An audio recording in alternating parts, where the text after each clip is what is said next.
Halo para mamang-mamangku di seluruh Nusantara. Sebelumnya, saya sangat berterima kasih banget sama kalian karena kalian sudah mau mengunjungi channel ini.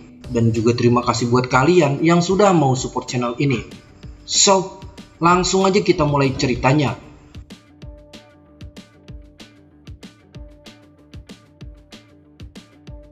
Di chapter 71 dan 72 sebelumnya kita telah melihat Taesang Laojun yang telah bertekuk lutut di hadapan roh darah bumi. Dan dilanjut juga dengan kemarahan Guanyin yang membuat roh darah bumi pun di smackdown dengan kemarahannya.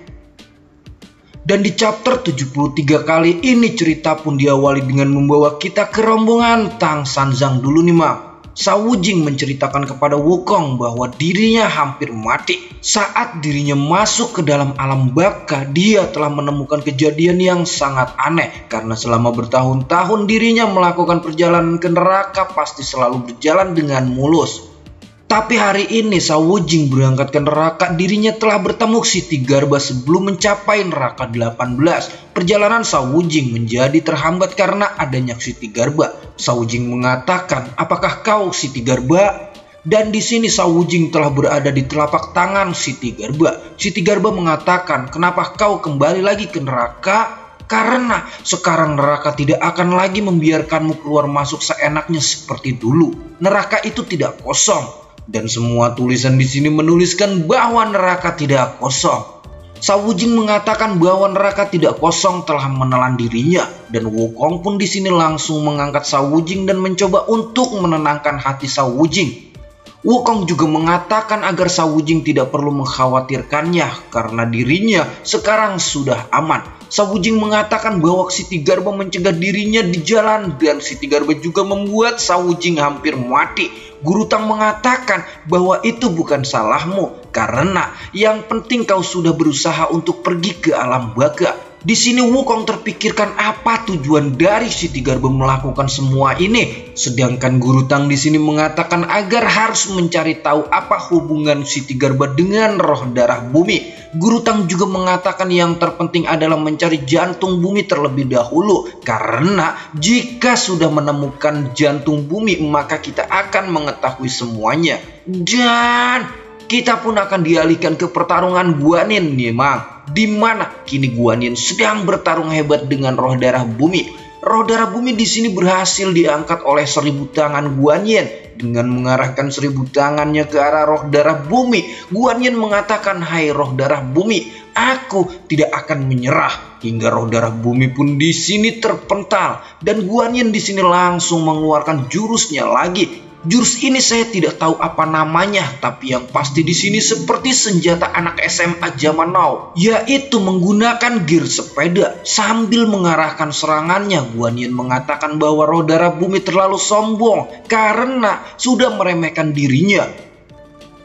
Guanyin pun di sini langsung menghantamkan gearnya itu ke arah roh darah bumi. Tapi di sini roh darah bumi hanya tersenyum melihat kekuatan Guanyin. Roh darah bumi juga menantang Guanyin agar cepat maju dan jangan banyak bacot. Bam! Tepat di kepala roh darah bumi, Guanyin pun menghantamkan gearnya itu. Di sini Guanyin benar-benar terkejut setelah menghantamkan gearnya itu. Sedangkan roh darah bumi di sini tersenyum dan memuji Guanyin karena jurus dari Guanyin lumayan bagus. Roh darah bumi pun di sini menanyakan kepada Guanyin, "Hai Guanyin, apakah kau tahu sebesar apa kekuatan 3000 dunia itu?" Guanyin pun tidak bisa menjawab pertanyaan dari roh darah bumi dan lebih memilih untuk diam. Tiba-tiba saja di sini petir pun mulai menyambar dan muncullah naga warna-warni yang keluar dari energi alam. Roh darah bumi di sini mengulurkan tangannya untuk menarik para naga itu. Para naga itu pun langsung mendekati roh darah bumi. Roh darah bumi mengatakan kekuatan yang sejati adalah memanfaatkan segala sesuatu antara langit dan bumi. Dan seluruh naga-naga itu pun kini mulai masuk ke tangan roh darah bumi hingga naga-naga yang berada di dalam tangan roh darah bumi pun di sini seperti urat-urat yang keluar. Betapa terkejutnya Guanyin setelah melihat perubahan yang terjadi pada roh darah bumi. Guanyin juga mengatakan bahwa ini akan terjadi hal yang buruk. Sedangkan roh darah bumi hanya tersenyum melihat Guanyin yang terkejut melihat kekuatannya. Dari tangan yang telah menyerap kekuatan seluruh naga 9 langit, tangan itu pun langsung dihantamkan ke arah Guan Yin. Roh darah bumi mengatakan, "Hai Guan Yin, kekuatanmu hanyalah secuil debu dibandingkan dengan kekuatanku yang tak terhingga ini. Kau tidak akan bisa menang melawanku." Dan tangan itu pun langsung diarahkan tepat di dada Guan Yin. Dari tangan itu pun keluar kekuatan maha dahsyat hingga menembus ke tubuh Guan Yin. Roh darah bumi mengatakan bahwa kekuatannya itu telah meliputi seluruh alam. Guan Yin pun langsung merasakan sakit yang tidak biasa. Roh darah bumi juga tidak menyia-nyiakan kesempatannya untuk menyerang Guan Yin lagi. Tepat di kepala Guan Yin, roh darah bumi pun menumbuhkannya hingga Guan Yin terpental jauh menembus awan di langit 33. Roh darah bumi juga mengatakan, "Bagaimana kau bisa bertanggung jawab untuk langit?" Di sini Taisang Laojun sudah sangat terpuruk. Taisang Laojun juga mengatakan bahwa gabungan roh darah bumi sama sekali bukan tandingan Guan Yin. Hal ini terjadi karena roh darah bumi telah menyerap kekuatan jantung bumi. Tiba-tiba saja sampailah 3 dewa yang dikalahkan oleh Gautama kemarin. Mereka mendatangi Taisang Laojun. Mereka semua terkejut karena melihat Taisang Laojun yang sudah sangat lemah seperti habis malam Jumatan menggunakan sabun Lifebuoy. Taisang Laojun mengatakan kepada mereka agar jangan ikut campur urusannya karena situasinya sangat buruk. Tapi para dewa itu mengatakan bahwa dirinya harus melindungi Taisang Laojun terlebih dahulu sebelum mereka pergi meninggalkannya. Taisang Laojun mengatakan bahwa dirinya akan tetap berada di sini dan melihat apa yang akan terjadi selanjutnya.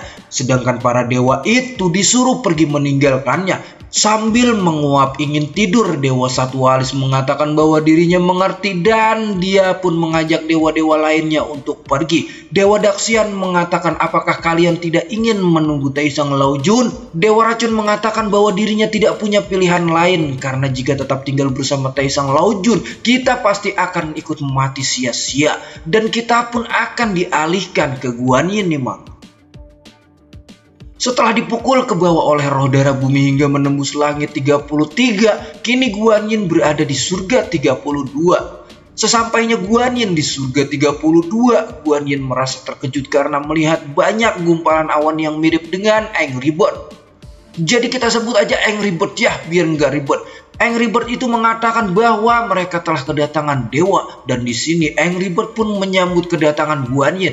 Dan kita pun akan dialihkan ke rombongan Guru Tang dulu nih, Mang. Kini mereka semua seperti ada di dalam gua dengan dikelilingi oleh kawah-kawah yang sangat luas.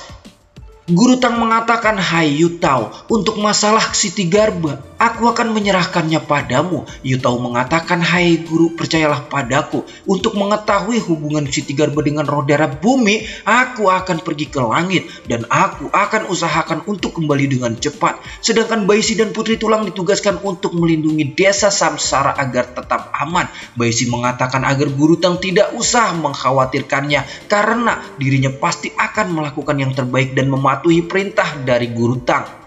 Dan untuk Aoye, Guru Tang mengatakan agar tetap di desa Samsara bersama Baisi dan Putri Tulang. Aoye juga disuruh untuk memulihkan diri karena sudah melakukan perjalanan yang penuh dengan penderitaan. Aoye pun mengerti perkataan dari Guru Tang dan mengiyakan dari perkataan Guru Tang itu. Karena Guru Tang akan pergi dari desa Samsara mencari jantung bumi berada, pasti perjalanannya akan sangat sulit. Tuan Su memberikan hormat pada Guru Tang dan Tuan Su juga mendoakan Guru Tang agar Guru Tang berhasil menemukan jantung bumi. Sebelum pergi, Tuan Su juga memberikan sesuatu untuk Guru Tang. Tuan Su sangat berharap agar Guru Tang mau menerima hadiah darinya karena kemungkinan hadiahnya itu bisa membantu perjalanan Guru Tang untuk menemukan jantung bumi. Sebelum menerima hadiah itu, Guru Tang menanyakan pada Tuan Su, "Hadiah apakah yang kau berikan padaku?" Tuan Su mengatakan bahwa ada tanaman reinkarnasi di dalamnya. Tanaman itu dapat menghidupkan orang yang sudah mati, tapi tanaman itu hanya bisa melakukannya 1 kali. Meskipun begitu, Guru Tang tetap menerima hadiah itu dan mengatakan terima kasih kepada Tuan Su. Dan Guru Tang pun kini pergi meninggalkan mereka semua. Perjalanan yang sungguh jauh dan amat melelahkan tanpa tujuan. Wukong pun di sini sudah merasakan lelah. Wukong mengatakan, "Hai Guru, apakah kau memiliki tujuan untuk menemukan jantung bumi?" Di sini Guru Tang mengatakan bahwa dirinya belum tahu kemanakah dirinya harus melangkah, sehingga membuat Xiao Jing dan Wukong pun di sini menjadi kebingungan. Karena sejauh apapun mereka melangkah, jika mereka tidak memiliki tujuan, maka tujuan itu pun seperti akan sia-sia. Tapi di sini Guru Tang sangat percaya atas kehendak surga bahwa dirinya pasti akan menemukan jantung bumi. Wukong yang sangat kesal mendengar perkataan dari gurunya. Wukong juga mengatakan, apakah yang dimaksud dengan kehendak surga? Apa yang kau maksud surga itu adalah Jenderal Mata Tiga dan Guan Yin? Guru Tang mengatakan di sini tidak bisa menjelaskan yang dikatakan oleh Guru Tang. Dan tiba-tiba saja ada yang berbicara dari kegelapan. Dia berbicara bahwa dirinya mengetahui keberadaan letak jantung bumi. Dan di sini Guru Tang merasakan terkejut karena ada perkataan dari selain dirinya bertiga. Xiao Jing mengatakan siapakah yang berbicara, sedangkan Wukong karena dia di belakang jadi dia tidak mengetahui apa yang telah dikatakan oleh sesuatu itu. Ternyata di sini Guru Tang sangat terkejut karena kantong kecil yang ada di pinggangnya itu telah berbicara. Guru Tang pun langsung membuka kantong kecil itu. Saat kantong kecil itu dibuka, betapa terkejutnya Guru Tang telah melihat bahwa ada pohon kecil yang telah berbicara padanya.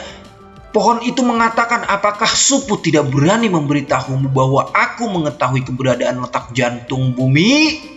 Dan season 6 chapter 73 di sini pun bersambung.